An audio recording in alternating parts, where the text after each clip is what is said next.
तुषार निकम, उपाध्यक्ष निर्भय महाराष्ट्र पार्टी। इथे 2 महिन्यापूर्वी जेव्हा आयशरने या इलेक्ट्रिक पोलला धडक देऊन आयशर इकडे गेला होता, बडगाव रोड, चाळीसगाव शहरातला बडगाव रोड, गजबजलेला रोड आणि माध्यमिक विद्यालय, काकासाहेब पूर्णपात्रे माध्यमिक विद्यालयासमोरची बाजू।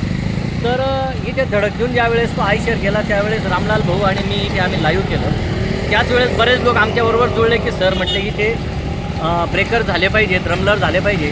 अनेकांनी प्रयत्न केला पण काही होत नाही, तर तुम्ही प्रयत्न करा। आणि मग आपण लोकांना सांगितलं की तुम्ही आंदोलनाला याल का। लोकांनी आंदोलनाला येण्याचं प्रॉमिस केलं आणि त्या पद्धतीने मग आम्ही निवेदनं दिलेत। सुरुवातीला आम्ही ट्रॅफिक इन्स्पेक्टर चाळीसगावचे माननीय तुषार देवरे साहेब यांना आम्ही निवेदन दिलं।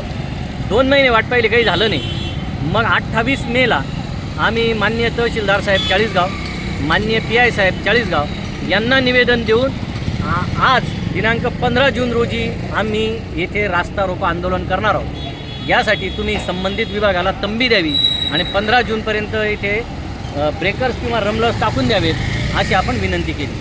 आता राहिली गोष्ट अशी की अनेक जण असंही म्हणू शकतील की हायवेवर ब्रेकर टाकता येत नाही वगैरे, पण हे जरी सत्य असेल पण जनतेच्या गरजेचं काय? कारण हे जनतेची निकड होऊन बसली होती। रोड चांगला आहे, टकाटक आहे, एकदम सुसाट गाड्या जातात आणि मग इथे चालणाऱ्यांचं काय? कारण इथे पायी चालणारे अनेक आहेत। विद्यार्थी ज्यावेळेस सुटतात त्यावेळेला इथे कोणतंही धरबंधन राहत नाही आणि मग नियम कोणासाठी आहेत? जनतेसाठी आहेत का न्यायालयांसाठी आहेत? कोणी नियम करायचे? तर जनतेने नियम केला की इथे एक ब्रेकर पाहिजे आणि त्या अनुषंगाने आज 15 जून कालच 14 जून रोजी इथे ब्रेकर टाकला गेला। म्हणून आम्ही आजचं आंदोलन हे स्थगित केलं आणि प्रशासनाचं आम्ही कौतुक पण करत आहोत। तर लोकांना आमचं आव्हान आहे की ब्रेकर टाकलेले आहेत, वाहनं हळू चालवावेत असं आवाहन करतो आणि थांबतो। धन्यवाद।